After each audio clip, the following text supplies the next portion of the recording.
ஓம் ஸ்ரீ மகாபெரிவா சரணம். மகாபெரிவா மகிமையில் இன்னைக்கு ஒரு அருமையான விஷயத்த உங்ககிட்ட எல்லாம் சொல்லலான் இருக்கேன். இன்னைக்கு மகாபெரிவா ஆராதனை தினம். இந்த விசேஷ நாளில் மகாபெரிவா பற்றிய ஒரு முக்கியமான விஷயத்த உங்கள் எல்லாரோடையும் ஷேர் பண்ணிக்கலான் இருக்கேன். திருமுக கிருபானந்த வாரியார் சுவாமிகள் 1965 சென்னை நகரில் ஒரு பள்ளி ஆண்டு விழாவின் போது முதன்மை விருந்தினராக கலந்து கொண்டு போட்டிகளில் வெற்றி பெற்ற மாணவ மாணவியருக்கு பரிசுகள் வழங்கினார். அதற்கு பிறகு ஆசி வழங்கி சிறப்புரை ஆற்றிய போது மனிதன் மனிதனாக வாழ வேண்டிய முறைகளையும் குருவின் மேன்மையை பற்றியும் விளக்கினார். அதற்கு உதாரணமாக அவர் சொன்ன சம்பவம் இதுதான். மனிதன் முதலில் வணங்க வேண்டியது மாதா, இரண்டாவது பிதா, மூன்றாவது குரு, நான்காவதாக தெய்வம். அப்படி ஒரு சம்பவம். சங்கராச்சாரிய மகா சுவாமிகள் அப்போது காஞ்சிபுரத்தில் இருந்தார். வாரியார் அவரை தரிசனம் செய்ய சென்றார். மகா சுவாமிகள் பூஜையில் இருந்ததால் வாரியாரால் அவரை தரிசிக்க முடியவில்லை. அவரது பூஜை முடிவதற்குள் காமாட்சி அம்மனையும் மற்ற கோவில்களையும் தரிசித்து விட்டு வரலாம் என்று கிளம்பினார் வாரியார் சுவாமிகள். தரிசனம் முடிந்து திரும்பி வரும் வழியில் சேங்காலிபுரம் அனந்தராம தீட்சிதரை சந்தித்தார் வாரியார். 2 பேரும் கோவிலின் ஒரு மூலையில் உட்கார்ந்து பேசிக் கொண்டிருந்தார்கள். அப்போது சுமார் 80 வயது மதிக்கத்தக்க மூதாட்டி ஒருவர், ஒரு கிழவி, ஊன்றுகோலுடன் மெதுவாக நடந்து வந்து தீட்சிதரை வணங்கினார். பின்பு அவரிடம், எனக்கு ஒரு ருத்ராட்சை மாலை கொடுங்களேன் அப்படின்னு கேட்டார் அந்த மூதாட்டி. அதற்கு தீட்சிதர், என்னிடம் தற்போது ருத்ராட்ச மாலை எதுவும் இல்லையே.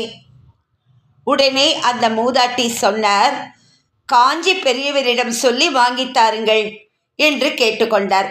அதற்கு தீட்சிதர், பெரியவாளிடம் என்னவென்று சொல்லி ருத்ராட்சம் கேட்க வேண்டும்?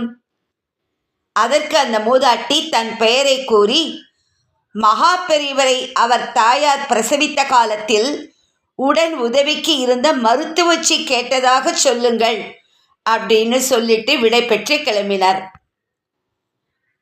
வாரியாரும் தீட்சிதரும் பேசியவாறு மடத்தை வந்து சேர்ந்தார்கள். அன்று மகா பெரியவா பூஜையை சீக்கிரமாக முடித்து கொண்டு சாயந்தரம் 7 மணி அளவில் வேத விற்பனர்களுக்கு ஆகம தேர்வு நடத்தினார்.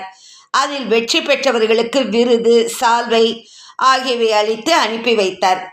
இரவு சுமார் 9 மணி அளவில் வாரியாரும் மகாபெரியவரும் உரையாடி கொண்டிருந்தார்கள். மடத்து சீடர் அந்த அறையை சுத்தம் செய்ய வந்தார். அப்போது ஒரு சால்வையும் ருத்ராட்ச மாலை ஒன்றும் அங்கு இருந்தன. அந்த சீடரை அழைத்த மகா சுவாமிகள், உடனே சேங்காலியை அழைத்து வா, அதாவது சேங்காலினா அனந்தராம தீட்சிதரை அழைத்து வா அப்படின்னு பெரியவா சொல்றார். சீடர் அப்படியே செய்தார். சுவாமிகள் தீட்சிதரிடம் சொல்றா, இந்த சால்வையும் ருத்ராட்ச மாலையும் உனக்குத்தான் என்று அழுத்தமாக சொன்னார். தீட்சிதருக்கு எதுவும் புரியவில்லை. பெரியவா சிரிச்சுண்டே சொல்றா, நீ இந்த மாலையையும் சால்வையும் என்ன செய்ய போகிறாய் அப்படின்னு கேட்கிறா. தீட்சிதர் மௌனமாக இருந்தார்.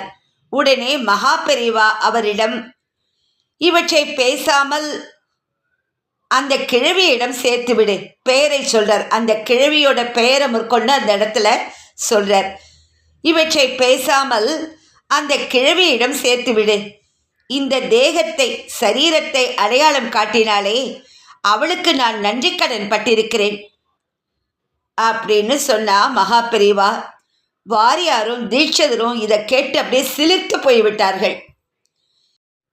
பிறகு மடத்து பிரசாதங்களுடன் ருத்ராட்ச மாலையையும் சால்வையையும் சீடனிடம் கொடுத்து தீட்சிதர் மூலம் அவற்றை அந்த கிழவியிடம் கொடுக்க செய்தார்.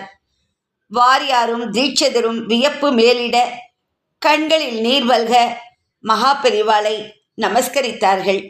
இப்பேற்பட்ட ஒரு அற்புதமான விஷயத்தை இன்னைக்கு நாம் இந்த ஒரு ஆராதனை தினத்தில் நாம் படித்தது கேட்டது ரொம்ப மனசுக்கு ரொம்ப சந்தோஷமாக இருந்தது. மகா பெரியவாளை இந்த உலகத்துக்கு நமக்கெல்லாம் கொடுத்த அவர் தாயாருக்கு பிரசவம் பார்த்த அந்த கிழவியை பற்றி நாம் இன்னைக்கு தெரிஞ்சிடுது ரொம்ப ரொம்ப ஒரு அற்புதமான விஷயம் இல்லையா?